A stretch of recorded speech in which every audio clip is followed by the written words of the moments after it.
નમસ્કાર મિત્રો, સ્વાગત છે તમારું મારી ચેનલમાં।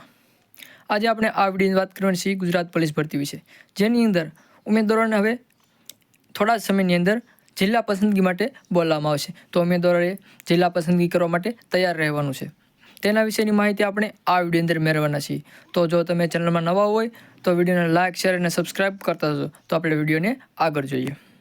આપણે જોઈએ કે ઉમેદવારોને જિલ્લા પસંદગી માટે બોલાવવામાં આવે ત્યારે ઉમેદવારોને 1, 2, 3 એમ ક્રમવાર જિલ્લા પસંદ કરવાના હોય છે। જે જિલ્લામાં જગ્યા હોય તે પ્રમાણે તેમને પોસ્ટને અનુસાર પસંદગી આપવામાં આવે છે।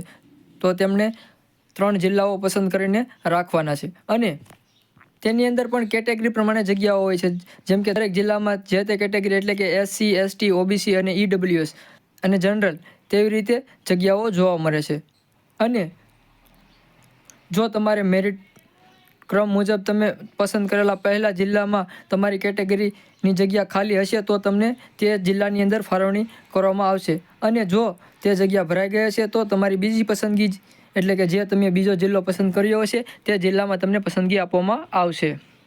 આપણે જિલ્લા ફાળવણીની પસંદગી જોઈએ તો સામાન્ય રીતે આ પ્રક્રિયા કોમ્પ્યુટર સિસ્ટમ દ્વારા કરવામાં આવે છે, જેથી પારદર્શિતા જળવાઈ રહે। જો કોઈ ઉમેદવારનું મેરિટ નીચું હોય તો તેણે પસંદગી કરેલા તમામ જિલ્લાઓમાં જગ્યાઓ ભરાઈ ગઈ હોય તો સરકાર પોતાની જરૂરિયાત મુજબ બાકી રહેલા કોઈપણ જિલ્લામાં તેને નિમણૂક કરી શકે છે। એટલે કે આ પ્રક્રિયા કોમ્પ્યુટર દ્વારા કરવામાં આવે છે અને આ પ્રક્રિયામાં પણ જો કોઈ ઉમેદવારનું નામ ન આવે તો તેમને જે જિલ્લામાં જગ્યા ખાલી હોય તે જગ્યામાં તેને નિમણૂક કરવામાં આવે છે।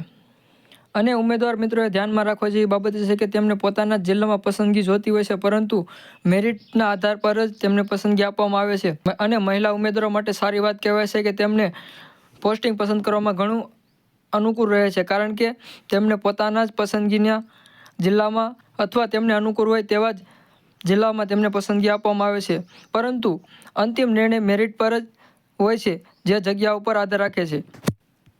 અને સંજય ચતુર્વેદીએ એક ટ્વીટ કરતાં જણાવ્યું છે કે પોલીસ કોન્સ્ટેબલ જિલ્લા ફાળવણી અને તેની સૂચિ હમણાં 2 કે 3 દિવસની અંદર આવી જશે। એટલે ઉમેદવાર મિત્રોએ તૈયાર રહેવું કે તેમને કયા જિલ્લામાં પોસ્ટિંગ લેવાનું છે તેના વિશેની માહિતી અહીં સંજય ચતુર્વેદી દ્વારા આપવામાં આવી છે। આમ જો તમને આ વિડીયો ગમ્યો હોય તો વિડીયોને લાઇક, શેર અને સબસ્ક્રાઇબ કરતા જજો। આવી જ માહિતી માટે ચેનલમાં આગળ સુધી બન્યા રહો।